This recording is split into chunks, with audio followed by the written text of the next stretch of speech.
I used to tell myself something that sounded responsible. I don't have a spending problem. I just need to make more money. It felt logical. If income goes up, stress goes down. That's what I believed. I earned a steady paycheck, decent job, stable life, nothing extreme. But every month felt tight. Not disastrous, just tight. There was always this low hum of pressure in the background, never fully quiet. It wasn't one big mistake, no dramatic crash, no luxury lifestyle, no obvious disaster. It was smaller than that, quieter than that. It was habits, normal ones. The kind people don't question, the kind that look harmless, the kind that blend in with everyday life. I rewarded myself constantly.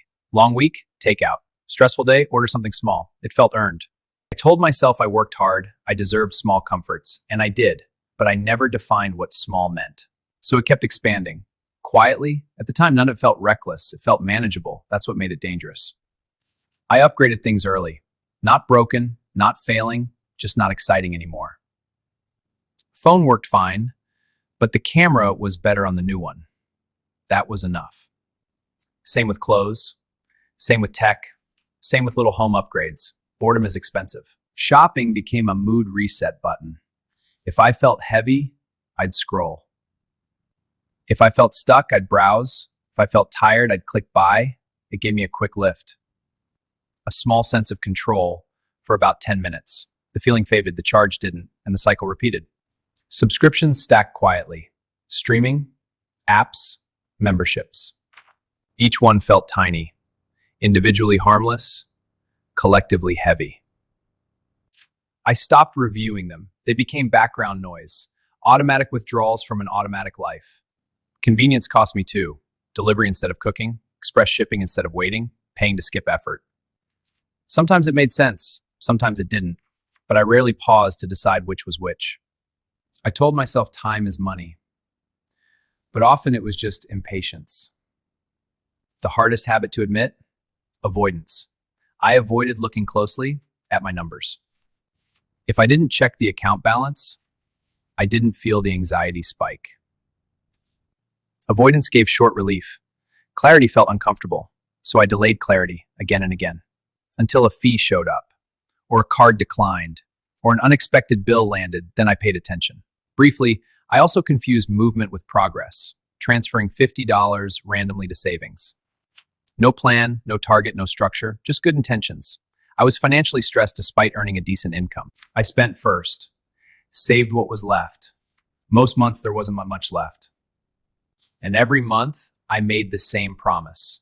Next month will be better. It usually wasn't, because nothing had changed. Same income, same defaults. Outward matters, defaults, the settings I never questioned. The biggest habit that kept me stuck was living on autopilot. No real direction. Just reacting, rewarding, upgrading, avoiding. Repeated quietly, month after month, year after year. Everything shifted when I built a small emergency fund. Just a starter cushion. Nothing impressive, but it forced awareness. I had to look at my patterns. I had to admit where money was drifting. Not exploding, drifting. That part was uncomfortable, because the issue wasn't my paycheck, it was my behavior. It was the gap between intention and action, repeated daily. I didn't go extreme. No harsh restrictions, no cutting out everything fun, no punishment budgeting. I just started pausing, before clicking buy, before upgrading, before ordering. Sometimes I still spent, but now it was chosen, not automatic. That difference mattered. I reviewed subscriptions, canceled what I forgot, kept what I valued. Simple. I planned meals a few days ahead. Not perfectly, just better than before. I set one savings target. Clear, specific, non-negotiable.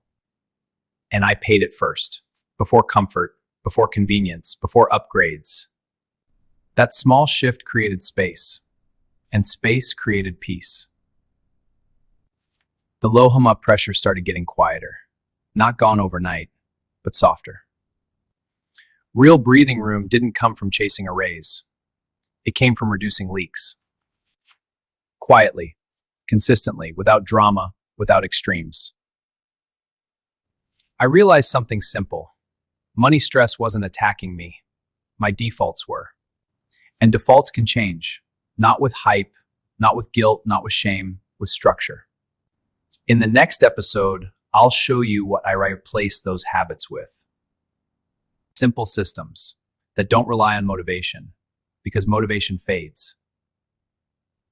And that's when things really began to shift for me.